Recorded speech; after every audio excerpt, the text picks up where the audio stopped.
할렐루야. 오늘도 하나님의 진리의 말씀을 통해서 저도 여러분도 함께 은혜 받는 시간 되시기를 주님의 이름으로 축원합니다. 요한계시록 5장 12절 말씀을 보면요, 하나님 보좌에 둘러선 생물들, 장로들, 그리고 많은 천사들이 죽임을 당하신 어린 양이 능력과 부와 지혜와 힘과 존귀와 영광과 찬송을 받으시기 합당하도다 하면서 예수 그리스도를 찬양하는 장면이 나옵니다. 그 천사들의 수가 만만이여 천천이라. 만만이면 1억이고요. 천천이면 100만이고요. 그러니까 수많은 천사들이 예수님을 찬양받기에 합당하시다고 그분께 영광을 돌리는 겁니다. 다시 말하면 예배하는 장면인 겁니다. 요한계시록 14장 1절 말씀도 보면요, 이마에 예수의 이름과 하나님의 이름이 쓰여져 있는 구원받은 사람 14만 4천 명이 하나님 보좌 앞에서 새 노래를 부르는 장면이 나옵니다. 이 장면도 역시 예배드리는 장면이에요. 여러분, 우리가 지금 드리는 이 예배는요, 하나님 보좌 앞에서 드릴 예배를 연습하는 것과 마찬가지인 겁니다. 그래서 예배는 중요한 겁니다. 그래서 예배에 목숨을 걸어야 되는 겁니다. 이 설교 시간뿐만이 아니라 찬양하고 신앙 고백하고 기도하는 시간, 모든 시간에 하나님의 임재하심, 그분이 주시는 은혜를 체험하는 시간인 거예요. 사실 우리 순간순간의 삶의 예배있죠. 그래서 로마서 12장 1절 말씀에 보면요, 그러므로 형제들아 너희 몸을 하나님이 기뻐하시는 거룩한 산제물로 드리라. 이는 너희가 드릴 영적 예배니라. 삶의 순간순간 하나님과 만나는 겁니다. 그래서 그곳에서 그분을 찬양하고 그분께 기도하고 그분의 나라를 전하고, 그게 예배죠. 그게 영적인 예배라는 겁니다. 그리고 그런 한 주간의 삶을 모아가지고 와서 주님께 이렇게 드리는 예배, 이게 또 예배인 거죠. 그러니까 한 주간 동안 만나주시고 함께 하신 하나님이 감사하고요, 역사하신 하나님이 감사하고요, 도와주시는 하나님이 감사하고요, 은혜 주시는 하나님이 감사하고요, 그래서 감사함으로 예배드리는 거란 말이죠. 시편 50편 23절 말씀, 감사로 제사를 드리는 자가 나를 영화롭게 하나니. 예? 그러니까요, 예배는 사실 축제죠. 그러니까 뭘 박수 치거나 뭐 춤을 추거나 말이죠, 그렇게 이상한 게 아니에요. 예? 축제니까, 감사함으로 드리는 축제니까. 그렇게 감사함으로 예배 드리면 하나님은 바로 그곳에 나타나시는 거죠. 그걸 계시, 레벨레이션이라 그러죠. 그럴 때 마귀는 떠나가고요, 병마도 떠나가고요, 우울증도 떠나가고요, 평안과 기쁨과 치유하심이 찾아오는 줄 믿습니다. 저는 지난 13번의 시간을요, 성도들이 가져야 할 종말의 신앙에 대해서 말씀드려 왔습니다. 그리고 오늘 그 마지막 부분을 말씀드리려고 합니다. 오늘 마지막 부분의 말씀의 제목은요, 상급을 바라는 신앙입니다. 지금까지 시간마다 말씀의 흐름은 종말 신앙에 관한 말씀이었죠. 그러나 그 시간마다 제목을 정한 독립된 말씀이었기 때문에 이제 듣지 않았고 오늘 처음 들으셔도 이전에는 무슨 말씀을 전했지라고 생각 안 하셔도 될 겁니다. 그냥 오늘의 말씀으로 들으시면 되는 거죠. 어쨌건 오늘 읽은 본문 말씀 가운데 12절 말씀을 보면요, 보라 내가 속히 오리니 내가 줄 상이 내게 있어 각 사람에게 그가 행한 대로 갚아주리라. 그가 행한 대로 갚아주리라. 여러분, 농사짓는 농부가 가을 추수에 희망이 없다면 무엇 하러 땀 흘려가면서 농사를 짓겠습니까? 그렇잖아요. 운동선수가 경주장에서 테이프를 끊고 상을 탈 수 있다는 희망이 없다면 무엇 하러 땀 흘려가면서 훈련을 하겠느냐 말이에요. 열심히 공부함으로 미래에 대한 열망이 있기 때문에 학생들이 열심히 공부하는 거 아닙니까? 우리는요, 내가 줄 상이 내게 있어 각 사람에게 그가 행한 대로 갚아주리라 하는 이 주님의 말씀을 기억하면서요, 하나님의 나라와 그의 일을 위해 열심히 달려가면 주님이 주시는 상급을 받을 수 있을 것이다. 그런 믿음, 그런 신앙이 우리가 가져야 될 신앙인 것을 기억하시기 바랍니다. 그런데요, 그 마음을 갖기 위해서, 그 상급을 바라는 그 마음을 갖기 위해서 어떤 마음을 잊지 말아야 하는가 하면요, 보라 내가 속히 오리니, 주님 재림에 대한 소망을 잊지 말아야 할 겁니다.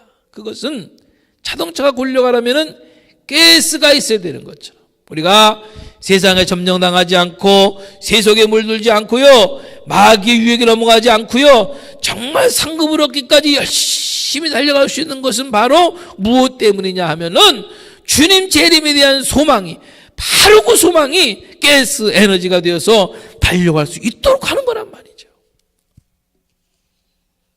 요한계시록 19장 7절 8절 말씀을 보면 어린 양의 혼인기약이 이르렀고 그 아내가 자신을 준비하였으므로 그에게 빛나고 깨끗한 세마포 옷을 입도록 허락하셨으니 이 세마포는 성도들이 옳은 행실이로다 하더라.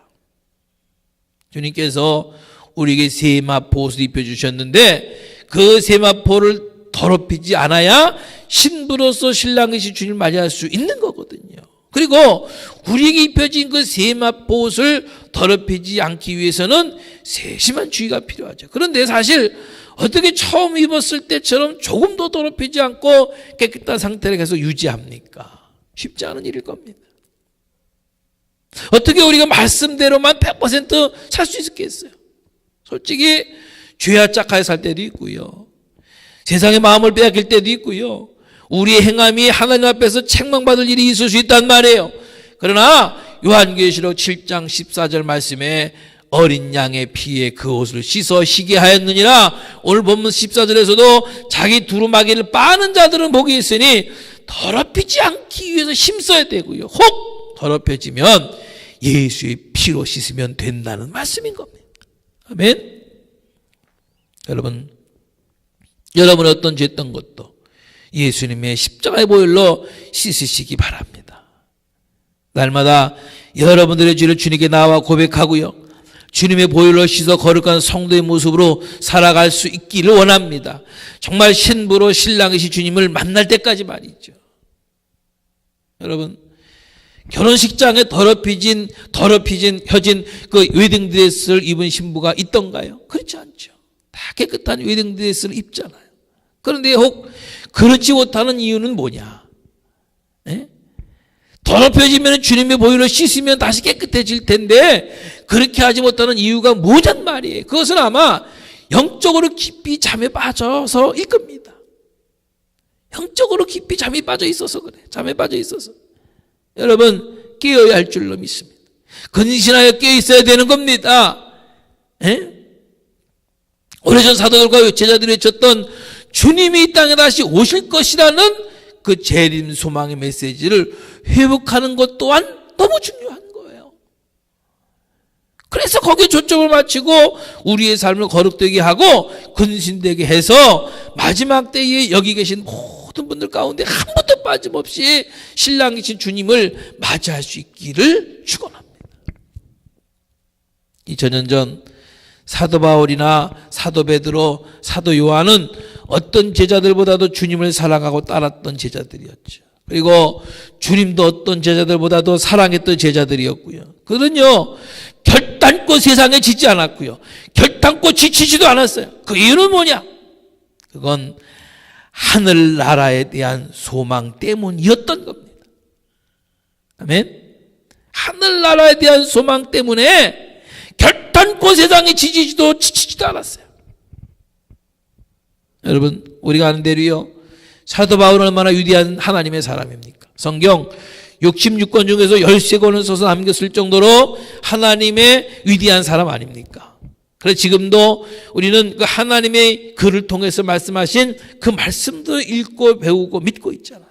그런데 여러분, 사도 바울이 믿음에 관해서만 얘기했나요? 십자가에 대해서만 얘기했나요? 복음에 대해서만 말씀했나요? 아니요. 그는 삼층천을 체험했다고 말하고 있고요, 은사에 대해서도 말하고 있고요, 성령에 대해서도 말하고 있고요, 주님의 재림에 대해서도 말하고 있고요. 그렇다면 그 모든 것을 분명히 믿어야 하는 거죠. 아멘. 복음에 대해서만 믿고 십자가만 믿고 삼층천을 체험하는 것은 안 믿고 주님의 재림에 대해서는 안 믿고 그건 아니잖아요.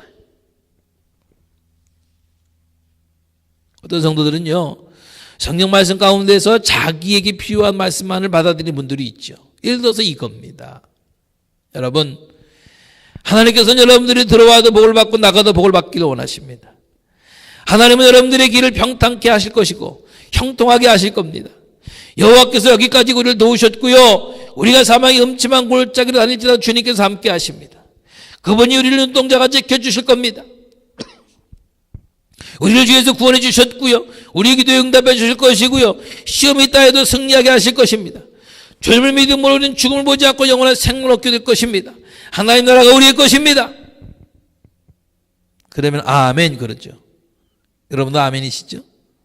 그런데 말이죠, 여호와께서 말씀하시기를 너희의 온전한 11조를 창고에 들여 나의 집에 양식이 있게 하고 그것은 나를 시험하여 내가 하늘 문을 열고 너희에게 복을 쌓을 것이 없도록 붙지 아니하느라 보라고 말씀하셨습니다.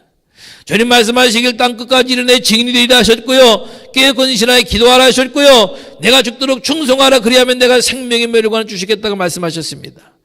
우리 모두 그 말씀에 순종하십시다. 그러면요, 묵묵부답이에요. 아멘 안 하는 거죠. 여러분, 성령에서 말씀하시는 모든 것에 아멘 할 수 있어야 될 줄로 믿습니다.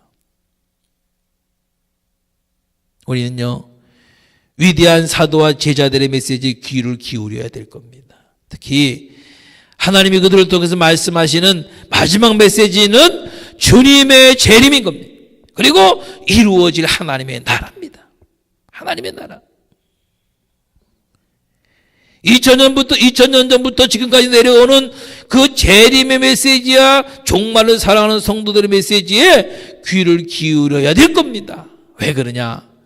그 2000년 동안 외쳐왔던 주님의 재림의 완성이 어쩌면 지금 이 시대에 될 수 있지 않을까 하는 확신이 있기 때문인 거예요. 여러분, 삶이 아무리 고단할지라도 주님의 산 소망이 우리에게 있다면 우린 넉넉히 믿음 가운데서 살 수 있을 겁니다. 세상에 물지 않는 일은, 세상을 사랑하지 않는 일은 하나님의 능력이 우리에게 있기 때문이라기보다는 우리가 가야 할 고향이 있다는 것 때문일 겁니다. 그러면 사도 바울처럼 이 세상의 모든 것에 집착하지 않고 휴지처럼 버리면서 살 수 있을 거란 말이죠. 아무리 어려워도 신앙의 지절로 버리면서까지 살 수는 없는 거 아닙니까? 왜냐? 우리들이 가지고 있는 이 신앙의 가치는 너무 위대하고 너무도 존귀한 것이기 때문인 거죠.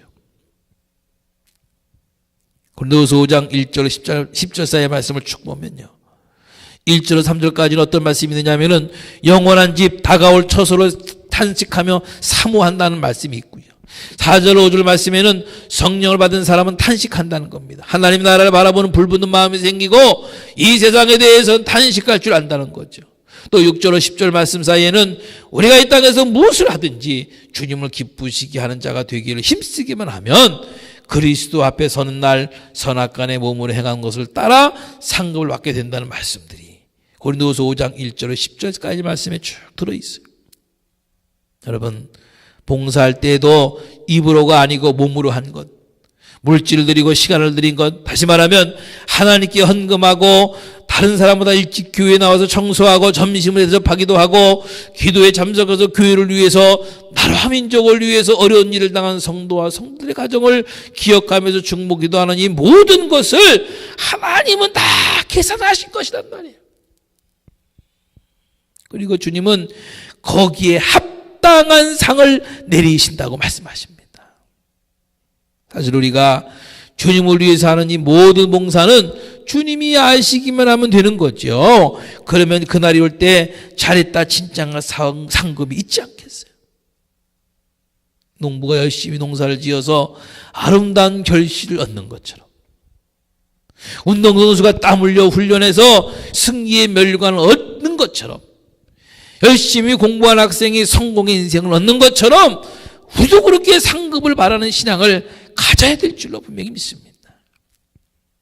마태복음 6장 1절 말씀에서 주님이 서기관과 바리새인들에게 말씀하셨죠. 구제할 때에 사람에게 영광을 얻으려고 회당과 거리에서 나팔을 불며 행한 것, 기도할 때에 외식하는 자와 같이 사람에게 보이려고 회당과 큰 거리 여기에 서서 기도하길 좋아하는 것, 진실로 너희에게 이르노니 그들은 자기 상을 이미 받았느니라. 더 이상의 상은 없다는 거 아닙니까? 여러분, 사람에게 인정받으려고 하지 마세요. 사람에게 나타내 보이는 열심을 하지 마세요. 그것은 하나님 나라의 상관 아무 상관이 없는 겁니다. 그러지 말고요, 하나님께 올려보내자고요. 사람은 몰라줘도 오른손이 하는 일을 왼손이 모르게 하고, 남은 몰라줘도 골방에서 기도하는 겁니다. 교회를 위해서, 선교하는 일을 위해서, 병든 자와 가난한 자를 위해서 기도 한마디라도 적은 것으로 나누고 작은 헌금이라도 드려진 여러분들의 모든 수고와 헌신들은 하나님 나라에 다 기록될 줄로 믿습니다. 그리고 주님은 그것을 반드시 갚아주실 줄로 저는 분명히 믿습니다. 언제나 하나님 나라의 상을 바라면서요, 하늘 보화를 쌓는 일에 집중하는 우리 모두가 될 수 있기를 주님의 이름으로 축원합니다.